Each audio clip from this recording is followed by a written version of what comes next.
Welcome to Mad Slayers. Tonight we're discussing the best top 3, maybe 4. There we go. 3.5 of Sigmar. Best Armies, baby. 2020. Kind of a shit year. 2020 is kind of working its way into a curse word. So man, that was so 2020. Oh my god, I rolled so many 2020s. That's bad. Our metric that we're going off of for our best of 2020, we have the ruler of cool instead of rule of cool. What is the best of the cool categories? So overall, does it look cool? Does it play cool? Pretty much the overall, just the cool factor. Gameplay is metric number 2. How does it translate? How does the Armies book and rule set translate onto the tabletop, be it a competitive setting, or let's be real, win rates versus loss rates? Pretty important when you're playing with your play group. It's true. Do you like losing? I don't. Number 3, the model range. Did said army get introduced some really new cool models for 2020 or for this year? Or did they just gain access into the overall aesthetics of the model lineup? Or maybe their models have just stood the test of time. Right. Yeah, they might just be amazeballs. All right, Jake, what's your number 3? Your best of the worst. Worst of the best. Yeah, your worst of the best. Orc War Clans. Hands down. For reasons. So Orc War Clans, their book dropped toward the latter part of 2019. And that's okay. And as Jay mentioned, this year hasn't been the greatest year for pretty much anything, especially for competitive Warhammer data. However, I dove into Orc War Clans this year just to see what it was all about. First Destruction Army, which is strange for me. They play exactly like how you would imagine orcs to play. So bashy and fast. So fast, so bashing, so much wog. So they didn't gain access to any kind of new models. No new models were released for Iron Jaws or Bone Splitters this year. Kind of, we'll come back to that. With the introduction of the Orc War Clans book, it brought both clans together, right? Iron Jaws, Bone Splitters, all into one. They might have not gotten new models. You gain access into running Bone Splitter models as well as Iron Jaw models. But yeah, just overall, just too fun of an army. And the way that Battle Tome actually plays, it seems like it's a point-and-click army, but it's really not.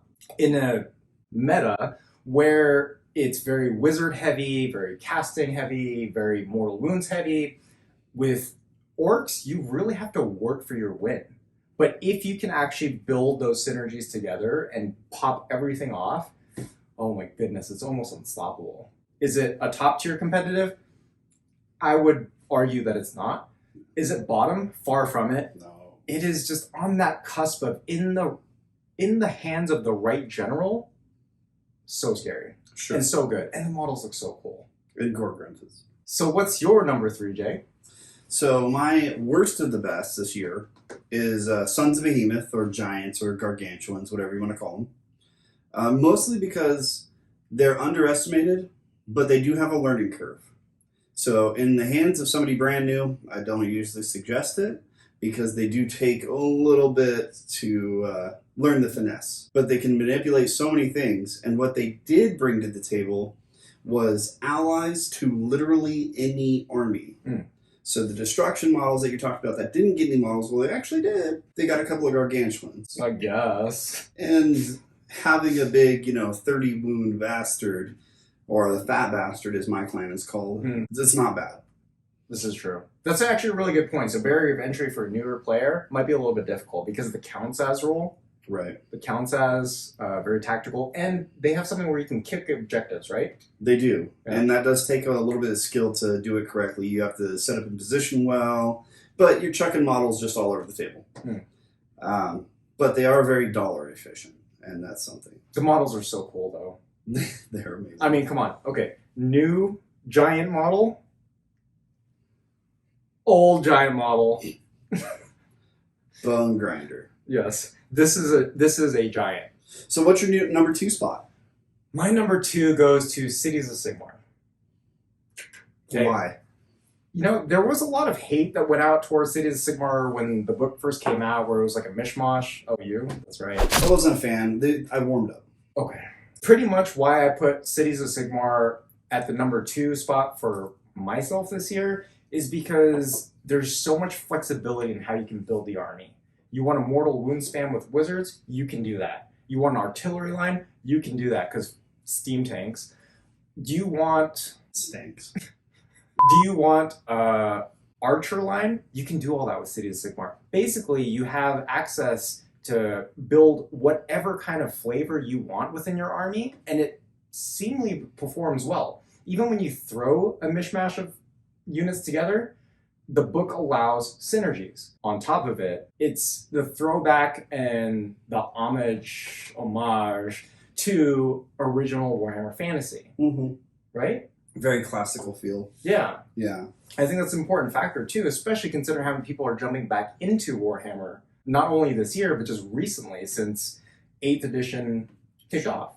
True. Yeah. And great swords are great. I guess they're better than the flamberges. We were doing some math on it. Great swords are just Flamberge. sword omelet. That sounds deadly yet delicious. So what's your number 2, Jay? Caradron Overlords. Ooh. It's an easy one to be number 2 for me. And I hate playing against that army. I think everybody does. Yeah. I think even KO players hate playing against KO. Because they're so good, all you KO players, because they're so good. They're super strong. Their ability to be all over the table at one time, they have a good mix of long-range weaponry and medium-range weaponry. They have good close combat. You can't charge their big ships because they have mines, they have cannons. Not to mention the access to rerolls. You don't really get that amount of rerolls in Sigmar. It's true. Yeah. The Aether Gold is an amazing and unique form and function of this army. It's very Zinchi. It kind of is. Yeah. Yeah. And then you can also pick up the ships, move them to wherever you want on the table. Yeah. Like, it's just dirty. Yeah, I would say between the points buff, let's be real, and just the fact that they're topping tournament plays for this year is not a surprise whatsoever. No, it doesn't Yeah, shock me. because mobility. Like, you're resilient, Right. you hit hard or shoot hard, and you can get to wherever you need to go. There's some maps in Sigmar where you basically auto win if you are as mobile as Caradron Overlords. Do you remember how many wounds the big ship has? 14, 14? 16, 16? 18? 24? Not 24. No, not 24. They're not giants. Yeah. But they have a lot of wounds and then the abilities to regenerate them too. Yeah, they do. So- Engine raiders. So they definitely secure number 2 for me. What is your number 1 best of the best? You might disagree with me, but it's Seraphon. I do not disagree. Did we just become best friends? Yes. Do you want to go play Warhammer in the garage? Seraphon, though. You can't sleep on this. So Seraphon is what got me back into Warhammer. But it was such a one-dimensional playstyle. It was. Teleport, summon. Skinks. Yeah. The army needed a revamp for sure. Because of that, because players even abused the summoning dynamic. I don't think revamp of the word. I think overhaul is the word. Overall. Yeah. Yes. Yeah. So since that was like pretty much the only way to play, so for those that played Seraphon or played against Seraphon in with the previous book, you only saw like 2 battalion-centric lists. It was Thunderquake for all the rerolls, and then Shadow Strike for the Alpha Strike. Right. Right? That's it, because you get to deploy 3 inches away. I don't remember what any of the other battalions or anything did. Oh, it wasn't worth mentioning. Oh, that's good. Yeah. But Yay. now you can build Coalesced, you can build Starborn, where the whole army doesn't hinge on one thing. The flexibility alone makes this army the best thing for me. You can pretty much throw a list together and it synergizes. It's true. The book is well written. Mm-hmm. If you go into it with a mindset of it's not the old book, of course you're gonna have a bad time. But pretty much, although they also didn't get new models, because of the way the book functions, there's not really a bad model choice you can run. Also, the models are really pretty to begin with. They really are. Even the old ones, even like the old Stegodon or Engine of the Gods, they're The good models. Salamanders. Right. Yeah. Yeah. Yeah, just really nice looking models. Pretty much. Yeah, they're definitely my number 1 as well. And you kind of keyed in on it earlier. Synergy is one of the most important things for me when I'm building a list. And mobility, which Seraphon.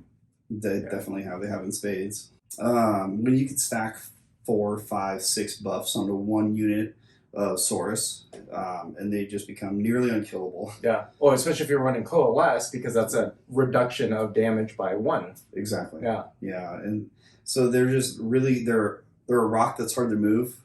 They get benefits on the charge when you spend a command point. They stack all these things. And then let's throw a 6-up film of paint on there from an Astrolith Bearer. And no matter what, they're dinosaur riding dinosaurs. Jump on the float. Get on the float. Everybody do the dinosaur. Honorable mentions time, Jay. Hell yeah. My favorite. I don't know why.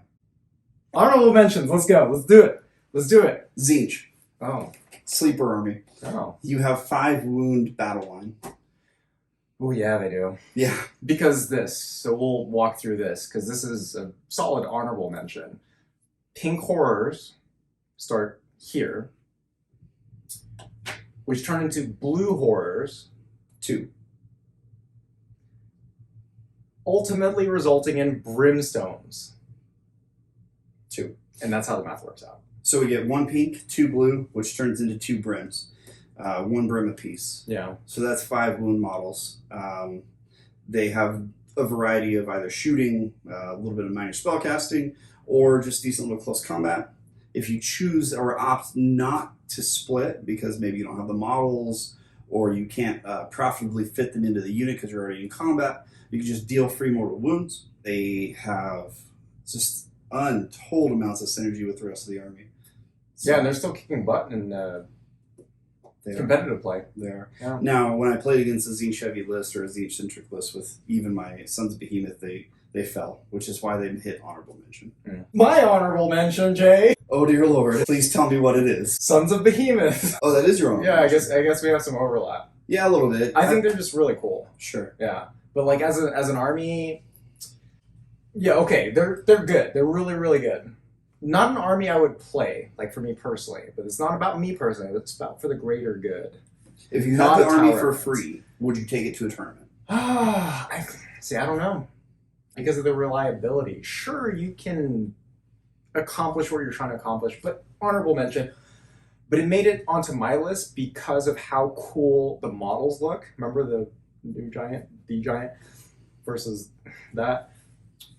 Yeah, that's what it comes down to. It's not flexible enough for to make my list of tops, but it was honorable mention because a lot of things that were changed and fixed, like even with Ogre mod tribes and with giants in general, the counts as that was huge. Sure. So, I mean, they're kind of fast, but they're not too fast. right, They're durable, but not too durable. right, They hit hard, but not too hard. So they kind of run in the middle of a lot of counter. I can see it. yeah. I can see it. On that note, who do you think had a better top 3 list? Discuss in the comments below. Jay. And remember, keep fighting for what you think is right. Keep slaying that meta. Like, comment, share, subscribe. Until next time.